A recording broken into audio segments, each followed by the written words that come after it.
trabalhador necessário para produzir aquela mercadoria. Por isso que veio a tecnologia. Toda a tecnologia veio pelo processo de concorrência entre os capitalistas. Opa, se eu botar uma máquina assim, vai diminuir a quantidade de trabalhador necessário para produzir, eu vou ganhar mais dinheiro, porque vai diminuir o custo. E aumentar a produção. E aumentar a produção, exatamente. Então, só que isso, no primeiro momento, o capitalista que faz isso ganha. Só que isso, quando vai se generalizando, que aí os outros também têm que fazer, então vai diminuindo. Olha, pessoal, como o negócio é sério. A quantidade de valor novo que é acrescentado na mercadoria. Eu estava só atrapalhando você. Não, não atrapalha não. Eu estava vendo que esse ano, numa feira tecnológica que foi apresentada em Santa Catarina, eles automatizaram uma fazenda inteira. E 5 homens, só 5 homens, tocam a fazenda inteira, toda automatizada. Tem uma máquina lá que faz o serviço de 400 homens em um dia. O caminhão, um homem só, ele opera 5 máquinas. O caminhão vai sozinho aonde tem que ir, a outra máquina carrega o caminhão lá sozinho e ela volta tudo isso em tempo recorde que ela não pode perder um segundo. 5 homens operam a fazenda. Exatamente isso. Aí eles mostram isso como uma coisa maravilhosa. Né? Realmente, do ponto de vista de você pensar na invenção humana, é uma coisa fantástica. Agora, qual é a consequência disso para a humanidade? A consequência, meu colega, é que os 400 que foram demitidos não vão ter como viver. Esse que é o problema. Porque se ele eliminasse aqui e criasse mais 400 empregos no outro canto, mas isso não existe. Em todo canto está havendo a substituição das pessoas pelas máquinas. Ele citou o exemplo dos cobradores. Quem é que ia imaginar nunca que os cobradores iam ser eliminados? A Sandrinha estava aqui, não sei se ela... Mas então ontem ela disse que pegou uma briga, mas chegou com dentro do ônibus, que ela foi para dental hospitalizado, pegou o ônibus para vir embora. O homem disse, não pode, porque ele não tem cartão. Pois eu não vou descer. Eu vou ficar aqui, só desço no ponto que eu vou descer. E foi a maior confusão dentro do ônibus, ela foi até onde tinha que descer realmente. Que era o que a população devia fazer, mas está todo mundo baixando a cabeça e aceitando. Né? Então, esse problema da tecnologia, até a segunda revolução industrial, quando teve aquela coisa do Fordismo, que eram as esteiras, os carros sendo produzidos com muitos trabalhadores, havia reduzia a quantidade de trabalhador para produzir, vamos dizer, os carros, mas como baixou muito o custo do carro, isso foi no começo do século XX, muito mais gente podia comprar carro. Então, tinha que contratar mais gente para produzir. Então, a contratação de mais gente compensava a redução em função da máquina, entendeu? Só que com a terceira revolução tecnológica, que é essa chamada microeletrônica, isso acabou. A rapidez com que os postos de trabalho estão sendo eliminados no mundo todo é muito maior do que a capacidade de ampliação do mercado para ter gente para comprar essas mercadorias. E com a quarta revolução tecnológica, já estão falando na quinta, a quarta revolução tecnológica, quem está falando isso é o presidente do Fórum Econômico Mundial, que é o fórum que reúne os empresários e os executivos do mundo todo. Ele está dizendo, dentro de 5 a 8 anos, há 2 anos atrás que ele disse isso, ele dizia assim, cada 10 anos, 60% dos postos de trabalho vão ser eliminados no mundo todo. Aí imagine, se a humanidade tem 7 bilhões, 60% de 7 bilhões, vem 7,42, são 4 bilhões de pessoas que, direto ou indiretamente, vão ser atingidas com isso. Como é que essas pessoas vão viver se não tem mais emprego? Então, quando foi dito aqui que a agricultura familiar é a saída para a humanidade, nós estamos achando que a agricultura é uma das saídas. Estou dizendo que é a única, porque a gente não precisa só do alimento, embora o alimento seja o básico. Né?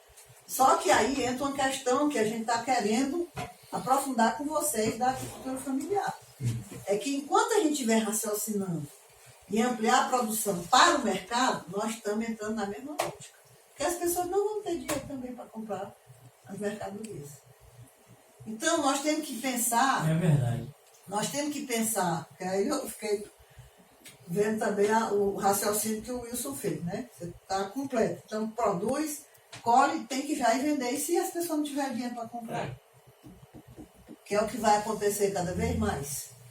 Então, por mais que a gente tenha dificuldade em raciocinar isso, que eu queria que vocês ficassem com isso para a gente aprofundar, nós temos que pensar uma sociedade que não seja mediada pelo dinheiro, pessoal. Como era antes. O capitalismo, basta a gente pensar isso, o capitalismo tem 200, 300 anos. O capitalismo surgiu com a Revolução Industrial, ali, 1700, 1800. A humanidade tem milhões de anos. E antes do capitalismo, as pessoas viviam sem dinheiro. E viviam bem, né? Por quê? Porque não tinha essa coisa de você ter que trabalhar para produzir a mercadoria, para vender, e ter que ter o dinheiro para comprar, que é o que a gente chama a mediação do dinheiro. Tanto na parte, tudo bem. Aí você pode dizer, não, mas não tinha coisa que tem hoje. Tudo bem, os produtos podiam até ser mais simples. Mas as pessoas viviam realmente melhor do que hoje. Então, essa ideia da partilha, por que é tão importante a gente pensar nessa ideia da partilha? Porque é muito diferente, faz uma grande diferença. A gente chegar aqui, cada um trazer uma coisa e todo mundo compartilhar, do que se chegasse aqui, não, a banana é 10, o mamão é 5, a tapioca é 2, aí quem tivesse dinheiro participa, quem não tiver fica só olhando com vontade, ou então o outro para dar para o outro. Então, isso aqui que nós estamos vivendo aqui, você pense isso em termos de humanidade. Porque o conhecimento, pessoal, está nas pessoas. Quem faz computador, quem faz relógio, tudo que tem, não são nem os empresários, nem os banqueiros, nem os governantes, nem os políticos que fazem. Tudo quem faz somos nós. Se a gente conseguir, se as pessoas humanas conseguirem raciocinar nisso, que a gente pode se organizar de forma autônoma, independente do Estado, independente do mercado, para produzir o que é necessário à vida, isso é possível. Agora, nós estamos com um problema.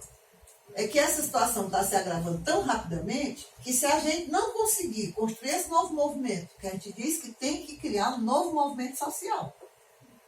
Do jeito que a gente criou a CUT, criou o sindicato, criou a confederação e tudo, que era a ideia da gente reivindicar exatamente do Estado, né? Do Estado, basicamente, ou dos patrões, os trabalhadores fazendo greve e tal, para melhorar o salário, né? O que está acontecendo hoje? Nós precisamos construir um movimento social que seja para a gente se livrar disso. Porque os trabalhadores estão fazendo greve, ou não estão fazendo, não se faz mais greve como antes, por quê? Porque os patrões não estão satisfeitos, não? Tem 1000 ali fora querendo entrar. O que foi a reforma da lei trabalhista? Pessoal, essa lei trabalhista, que não é só, me desculpe quem apoia os governos aí para trás, porque essa reforma trabalhista começou no governo Lula, passou pela Dilma, veio pelo Temer, está agora no Bolsonaro. Você imaginar uma lei que diz que o acordo se sobrepõe à lei, vocês sabem desse item da nova lei trabalhista, né? Então a lei diz que você só pode trabalhar até 8 horas por dia. Mais do que isso é trabalho escravo. Aí o patrão chega e diz, bem, a lei diz isso, mas nós dois aqui podemos fazer um acordo. Em vez de trabalhar 8, você vai trabalhar 12. Aceita? Se o trabalhador disser que aceita e assinar o papel, ninguém pode entrar na justiça contra, porque está contra a lei, não. Porque na reforma trabalhista que foi aprovada, o acordo se sobrepõe à lei. E ele aceitou. Isso é uma coisa aberrante, gente. Pelo amor de Deus, mas está ali. Complicado. Então, quando a gente está dizendo que as medidas que o governo vem tomando, aí vem esse negócio da isso tudo, né? O próprio trabalho intermitente na reforma também. Essa coisa do trabalho intermitente é um horror. Você já pensou que é você ficar à disposição da empresa? Você está em casa na hora do seu intervalo de descanso, tá lá com a mulher, com os filhos, ou com o marido e os filhos e tal. Aí o cabo diz, ó, tá precisando de você aqui. Vem andar aqui 2 horas de trabalho. Aí você tem que ir. Então, ou mesmo misturando férias com coisa, quer dizer, o que ele chama de desregulamentação do trabalho é isso. É o trabalhador ficar totalmente a mercê dos interesses da empresa. E o governo e os políticos é quem aprova isso. Né? Então, nós estamos chamando isso, quando a gente diz a emancipação humana e ambiental, é exatamente nós, pessoas humanas, nos libertarmos dessa lógica que nos condiciona a dar prosseguimento a uma lógica que está destruindo a humanidade e o planeta e a gente continuar executando isso. Porque a pior coisa que o capitalismo fez foi isso. Foi, além de criar as mercadorias para as pessoas, nos criou como pessoas para consumir mercadorias. E você tem a maior dificuldade, que eu acho que a maior dificuldade para a gente mudar isso, é você admitir que isso está totalmente superado, que está totalmente sem perspectiva e inaugurar uma coisa nova. Porque é isso que os capitalistas não querem admitir. Eu já fui conversar nessa coisa de vender as cartelas, tem certas pessoas aí que a gente conheceu em outras circunstâncias e tal, digo, olha, a gente está nesse movimento, mas a gente quer alertar vocês sobre isso, isso e isso. Aí eles ficam olhando assim para a gente, não, mas novos empregos estão sendo criados. Eu digo, aonde, meu amigo? E outra coisa, a coisa é tão séria que o emprego no serviço, viu, Sorriso? Não é a mesma coisa do emprego na produção, não. O serviço não cria valor. A única atividade econômica que cria valor é a produção de mercadoria. Você ter uma matéria-prima, transformar aquela matéria-prima em outro objeto e o trabalho que é incorporado nela acrescenta um valor. Então, você está em tomar um café ou pegar um ônibus, isso não cria valor, isso distribui o valor. Então, o capitalismo está no seu limite, por quê? Porque se o trabalho está sendo eliminado, é a própria fonte de sustentação do sistema que está sendo eliminado, é a substância. O Anselmo Iaco disse que é como se a gente estivesse sentado no galho, aí serra o galho, você está sentado, aí bufa, entendeu? Então, o capitalismo está serrando o galho onde ele está sentado, que é o trabalho humano. Então, não está só trazendo a desgraça para a humanidade, não. Porque hoje as pessoas humanas são cada vez mais supérfluas. Se você não serve para trabalhar nem para consumir, você serve para quê mesmo? Tem que morrer mesmo de agrotóxico, de violência, distribuir arma para todo mundo, para poder se matar mais depressa. Todas as medidas do governo, desse governo do Brasil, é no sentido de ver se mais gente morre logo para poder se livrar. Já tem um cara do PT. Tá com sono? Então, pessoal, o capitalismo chegou no seu limite. A gente fica achando que é muito forte, só tem, é forte por causa das armas que ainda tem. Mas do ponto de vista da sua base de sustentação, o capitalismo está no colapso. E isso vai papocar. Como papocou em 2008, o Lula disse que era uma marolinha, que o Brasil não ia ser atingido pela crise, e a gente dizia, vai sim, é uma questão de tempo. E veio mesmo, quando veio para valer. Né? O impeachment da Dilma, em função disso, quer dizer, ela já não estava mais conseguindo tomar as mesmas medidas que o Lula tomava, porque a crise não estava tão grave como ficou, então os cabos dizem, não está mais querendo fazer do jeito que a gente quer, não, pois então, tchau. Certo? Então, nós temos que pensar em como vamos sensibilizar as pessoas. Aí, no caso de vocês já estão com meio caminho andado, porque já estão na agricultura, na produção dos alimentos. Agora, o segundo passo é o quê? É pensar como é que a gente vai organizar esse movimento de partilha. De não pensar só que a gente tem que produzir para o mercado, que a gente tem que produzir para vender. Não pensar em produzir para todo mundo se compartilhar. Os que produzem uma coisa, compartilham com o outro que produz outra e vamos estendendo isso. Então, quando nós, do Crítica Radical, pensamos em adquirir um sítio, né, que alguns de vocês já conhecem, o Célio Sorriso não foi ele, Não. não, né? Não, foi lá. Sério, Não. o Wilson, o Bael, a Marlene, acho que só, né? Não, Vocês só estão esse aqui. mesmo. Só. Esse rapaz nunca foi lá, viu? Dizendo que vai. Vai, esse Vai não, rapaz você foi vai lá, não, não. vai não, vai não. Foi não? Você não vai não, vai não. Então, Vamos lá. Vai ficar com esse cabelo. ele tá dizendo que é tu, viu, Cascavel. Bael? Nunca convidou. É, não. Como é? Ah, Eu joguei só no Olha aí o Manel. Qualquer dia nós vamos lá, viu? Vamos. então, Marcar. gente, olha, presta Fazer atenção. um mutirão. Mas sei lá. Vocês É. têm o conhecimento e a experiência, nós temos a ideia. Claro que eu, quando era pequena, ia lá para Rosinha. passar. Conte, Vou depois fala. terminar. Passar as férias com meu avô, eu plantava, adorava colher tudo. Mas eu digo assim, a minha experiência toda foi aqui em Fortaleza, fui ser estudante, professora, não sei o quê, não sei o quê, não sei o quê. E muitos de nós. Mas nós resolvemos adquirir esse sítio em Cascavel e começar a plantar para mostrar às pessoas que é possível, certo? A gente ter uma vida completamente diferente dessa loucura que nós estamos vivendo aqui na cidade do Brasil. Então a gente acha fundamental que vocês possam, que a gente possa continuar aprofundando essa discussão. Como é que vocês podem colaborar, ajudar a gente a botar este sítio para frente, para ser um exemplo assim, de produção, para as pessoas verem como é diferente, fazer um rodízio, sei lá como é que a gente podia fazer, de forma que a gente pudesse ampliar ao máximo essa produção. Um parênteses só na questão do sítio. Não tem muita gente aqui que não foi ainda lá no sítio. Eu queria dar só um informe. E já que você já vá conversando com as outras pessoas para a gente fazer um negócio desse compartilhado lá no sítio. Como? É em Cascavel. Calma, não vou marcar o dia agora não. Mas eu quero dizer para vocês Vamos que estar nós aqui logo. estamos em contato. Estamos aqui, né? Ó, nós estamos em contato Tá mais perto, vamos estar mais perto. com o doutor Luiz Guilherme. Quem é o doutor Luiz Guilherme?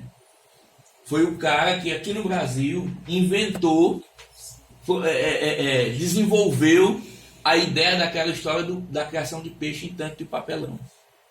E nós estamos trazendo ele aqui para ir lá no sítio, realmente montar a experiência lá dentro de um momento de compartilhado de troca de experiência. Tá certo?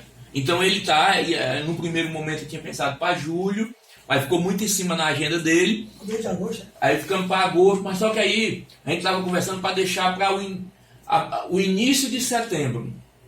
Estamos dialogando para o início de setembro. A gente vai acertar a data direitinho. Estamos negociando com a Embrapa, que trabalha na Embrapa.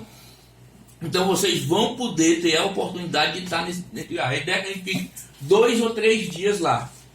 Certo? 2 ou 3 dias. E- Deve ser massa, viu? Tem comida. Vai. Quando ela fazendo aqui, leva comida. Tem comida, a gente Cientifica, né? Então a ideia vai ser montar o tanque lá, certo? Montar 1 ou 2 tanques, deixar ele todo estruturado e funcionando. E aí nós vamos ter a oportunidade de dialogar com quem desenvolveu a ideia inicial. Isso é algo interessante. Por exemplo, eu fiz um tanque. É diferente de eu passar a minha experiência, é diferente da dele, que ele que desenvolveu. Ele que sabe qual é todas as definições que tem de cada ponto daquele do sítio, da criação de peixe, que não é só a criação de peixe. A criação de peixe é só um dos pontos. Né? Ele horta, fruticultura. É uma associação. Né? Eles chamam sisteminha. Entregar. Então assim, foi só esse parênteses que eu quis fazer. As pessoas já vão segurando aí a primeira semana, a primeira quinzena de setembro. Sisteminha da Embrapa. O menino teve a oportunidade de conhecer ele já. Nós estivemos lá no Piauí, conversando com ele. Nós vamos trazer ele aqui para fazer esse momento. Talvez assim, convide até outras pessoas fora do movimento da agricultura que vão estar também partilhando esse conhecimento. Inclusive hoje ele mandou até o zap dele. Pois é. Eu queria só compartilhar aqui o que a Rosa falou. Compartilhar dizendo que ele nunca trouxe nem o tilápia. Nunca trouxe aqui. papelão. Nunca trouxe nenhum. Jornal, eu tenho um cara de jornal, cara. Eu usei tudo no tanque. Essa questão do capitalismo é tão novo. Eu acompanho muito bem esse trabalho da crítica radical. E que dizer o seguinte, que em época de crise, e às vezes até uma época boa também, as empresas, na verdade, tá certo? O lucro dela não é um lucro, ela na verdade sobrevive com a sonegação e o imposto que você paga. E quando você compra uma mercadoria, o imposto está embutido no preço da mercadoria. Só que se ele não recolhe, ele fica para ele. Mas quem pagou foi você. Então, quer dizer, isso é uma coisa fundamental, que é preciso em todo momento, tá certo? Eles têm como forma de estudar e mostrar, tá certo? Que isso é um ponto forte do capitalismo de apropriar, tá certo? Se apropriar do direito dos bens de pessoas. E isso é dentro da atividade, principalmente comercial, tá certo? Ela ocorre muito esse fato do cara receber o teu imposto e não recolher o teu imposto e fica para ele. Tá certo? E quando há uma fiscalização, uma coisa, ele negocia com o fiscal e dá tal taxa. Mas mesmo assim, quem paga, quem dá o lucro para essas empresas, somos nós que consumimos e pagamos esse imposto. Muito bem. Pois é, então, só para encerrar, por causa da hora, né? A gente está dizendo exatamente isso. Em função dessa situação da terceira e quarta revolução tecnológica, se criou esse problema, que para o sistema é um problema gravíssimo, porque ele está entrando em colapso. E para a humanidade e o planeta é um desastre, porque a humanidade está sendo ameaçada de extinção e o planeta também. Então, por isso nós saímos completamente fora da política, fazemos campanha de não voto, saímos do sindicato e tudo. Para quê? Para tentar construir esse novo momento. Que marca um dia vocês vão lá. Vamos ter um encontro agora em São Paulo, com pessoas de outros estados que também estão Não, a gente vai. com a mesma ideia. Né? A gente convidou o Bael também, acho que o Wilson. Foi mais longe, mais daqui. O Wilson, o menino Sorriso também deu o nome para ir. Pois é, Mas aí, para São Paulo. Sim. Aí a gente tá vendo que está tendo um probleminha. A gente fechou o pacote e tinha vagas limitadas, né? Mas é importante esse ponto, porque a ideia de a partir de lá a gente deflagrar esse movimento em plano nacional e mundial. Além do que, no SESC Belenzinho, lá em São Paulo, nos convidaram para a gente fazer uma exposição sobre a nossa trajetória e essa proposta que nós tínhamos desenvolvendo hoje. Né? Então, nós estamos dizendo, Gente, vamos companheiras e companheiros, com a participação e a